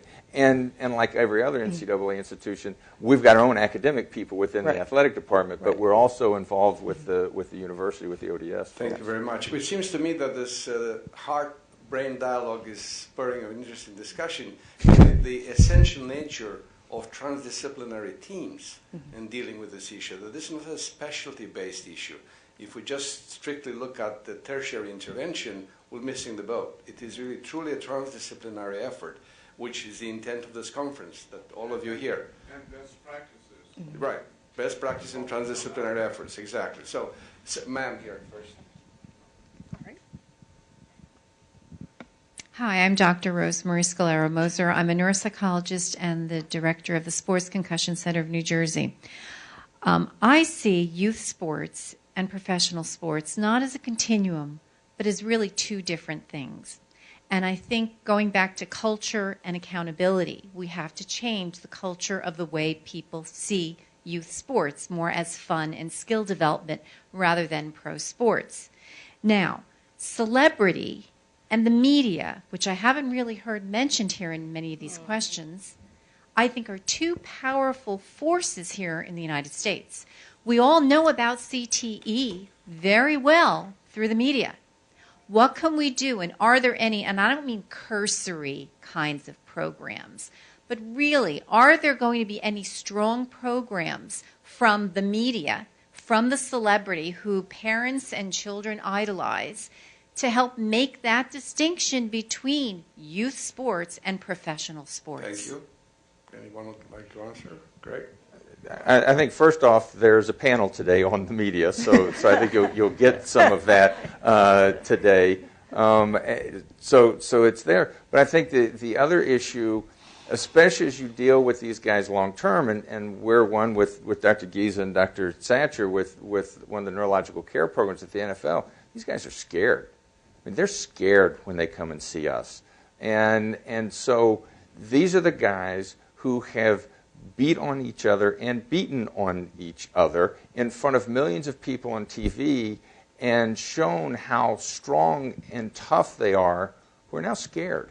And so they're not always willing to come forward with this, certainly not in a public type of thing. We're starting to see a little bit more of that, with some of the things that have come out recently in the paper with Tony Dorsett, Brett Favre, some of the others are coming out talking about some of the memory issues. But when they come in and sit down with us, they're scared. And so I think that's going to preclude, at least initially, from having the celebrities who could have the biggest impact of coming forward, because they don't know, and they really are scared. Loretta? Well, I guess I would answer that a different way. I think there are many parents who view youth sport as the pipeline to a free ride in college and then a life of glory. And so, we now televise high school games under the lights. I'm waiting for the day that I'll turn on Sports Center and there'll be the youth 6-year-old football championships broadcasted. So we've done this to ourselves. And I think, again, I'll say, education is not enough. There really has to be enforced efforts at cultural change. Well, just issues that are emerging, there are a few things I just want to reiterate. The issue of accountability, transdisciplinarity, best practices, role models, and policy. Sir. Thank you. Tom Dompier with the Daedalus Center for Sports Injury Research and Prevention, and this may be a question for Dr. Satcher as the former Surgeon General. From a primary prevention standpoint, one of the challenges is that people don't recognize concussion as an actual injury because you can't see it like a sprained ankle or that sort of thing. So from a primary prevention standpoint, maybe a starting point would be educating the public that a concussion is actually an injury. You just can't see it because it's inside the brain. But other educational campaigns such as smoking and that sort of thing have national-wide campaigns have had some success. So maybe that's what it would take to educate the public as to what an actual concussion is, that it is actually a brain injury. So I don't know if there's a question there other than that's fine. It's okay. Well, and I do want to. I do have a comment on that, though. I think one of the things when we've gone out and done our education, especially to the officials, we've challenged the officials as being able to control the national dialogue on this. That helmet-to-helmet hits and some of these other types of things should not be just a personal foul. They should call it for what it is. And when they call it for what it is, then you have the media saying, well, that was a helmet-to-helmet hit. That's bad because you have mom in the stands going, helmet-to-helmet hit? What? Who cares? And then having the whole educational process, why do I care, I think comes along as a part of that. So we've, have challenged the officials to do something with that, not just football. Patricia, well, I did want to address that specifically with the media. There's a Youth Sport Concussion Coalition that we kind of got together with NCAA, ACSM, USA Soccer, USA Football, NFL, and NFLPA. It's a large group. We met a couple of weeks ago in Baltimore. And one of the main tenets of that, and Dr. Whitehead can probably speak more to this as well, is to combat that media attention that's on CTE, on the negative things of a concussion in scaring parents to not want their sons and daughters to play sports. And one of the main things from this coalition that we want to be able to do is to really challenge that and to show the positive effects of playing sports. And that yes, there is inherent risk in some sports, but here's the prevention that can be put into place so that your student athlete can be successful throughout as long as they want to play. Thank you very much. We take one more question, then a brief closing comment from each of the panelists. Sir, last question. This might be kind of a loaded issue. Dr. David Make it brief, please. Dr. David Lechuga, the American Psychological Association. One issue that hasn't been talked about is the overall culture of violence that we have. And I was wondering if the panel could respond to this, because there's glorification of violence. We call athletes warriors, heroes, equate them to people who actually come back from combat theaters. But this whole psychology of violence is tied directly to concussion by definition. You can't get a concussion unless you're hurt violently. There's an appeal to that. And I was wondering if you are speaking to that aspect as well, because there's a cultural bias in the direction of violent sports that's tied to the money aspect of sports as well. Huge industry. We all know this, but no one's talked about this yet. Thank you. So I wonder if you can comment about that. Well, anyone? If you're talking about intentional injury through sport, which I think that's what you're saying, rather than the unintentional. It happens both ways. Okay, but intentional injury through violence, okay, that has to be penalized much more severely than it is now. There need to be sanctions in place. And there are a little bit with football now. Those intentional head-down contact, they are called, and they are immediately ejected from the game. Thank you very much. We'll take a brief comment for each of you, starting with Dr. Hicks. I think I learned more from you all than you learned from me, but thank you again for having me, and I look forward to future conversations. Latrice? Again, I feel the same way. Thank you all for inviting us here, and please let us know how we can work together with the NCAA Sports Science Institute to be a part of the solution. I believe in sport, and I believe collectively we need to take care of our young people and keep them safe. Great. And I think the challenge is going to be, how do we change behavior? And that would be, a question to all of us, is that ultimately in doing this we're going to have to change behavior in order to make this stick. And what we know is that's not easy. Well, I wanted to thank you all, as the panel has reflected, because you have really begun to set the charges for the National Council. I'll repeat what we've got, in essence of it: accountability, transdisciplinarity, best practices, role models, policy. Thank you so very much for your contribution. Research. And research, of course. Got to be in there. Could I make a very quick announcement, and that is we are webcasting this live, and so we really ask that at 11:15 we need to start promptly. That gives us about 18 minutes for break. So we'll see you back here starting promptly at 11:15. Thanks so much.